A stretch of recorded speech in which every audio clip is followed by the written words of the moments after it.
Bonjour à tous. Nous continuons aujourd'hui la réponse que Jésus a donnée à la question posée par une personne: n'y a-t-il que peu de gens qui soient sauvés? Nous trouvons ce récit dans l'Évangile selon Luc au chapitre 13 à partir du verset 23. Hier, nous avons vu que Jésus nous encourage à mener une lutte, un combat pour entrer par une porte qu'il définit comme étant une porte étroite. Beaucoup chercheront à entrer. Voilà la volonté de la plupart des gens, c'est de dire oui, est-ce que vous voulez être sauvé? Bien sûr, je veux être sauvé, mais n'en seront pas capables parce qu'il faut s'en donner les moyens. Il faut vraiment y aller, le rechercher, combattre pour le faire. Jésus continue, verset 25, et nous dit la chose suivante. Et on va lire du verset 25 à 27. Quand le maître de maison se sera levé et aura fermé la porte, et que, restez dehors, vous commencerez à frapper à la porte et à dire « Seigneur, ouvre-nous !» il vous répondra « Je ne sais pas d'où vous êtes. » Alors peut-être qu'on va s'arrêter là même, verset 25 simplement. Voilà, Jésus nous dit qu'un jour, eh bien, le maître de la maison se lèvera et fermera la porte.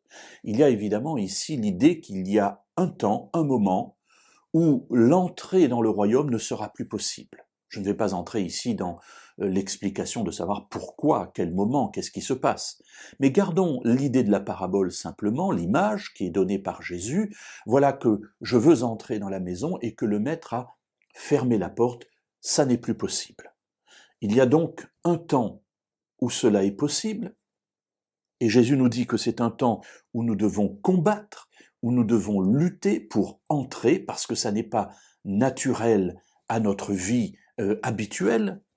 Et il nous dit, alors, restez dehors, vous commencerez à frapper à la porte et à dire, Seigneur, ouvre-nous. Ben oui, parce que le désir d'entrer est toujours là, c'est un désir qui est présent. Oui, je veux entrer dans cette maison, je veux entrer dans la vie éternelle.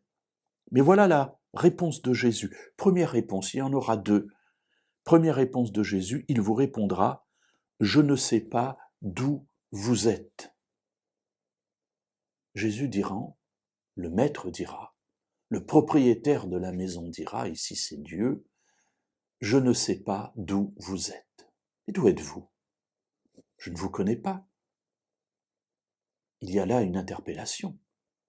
Ce sont des gens qui désirent vivre avec Dieu, puisqu'ils veulent hériter de la vie éternelle, et voilà que Dieu leur dit « Je ne sais pas d'où vous êtes ».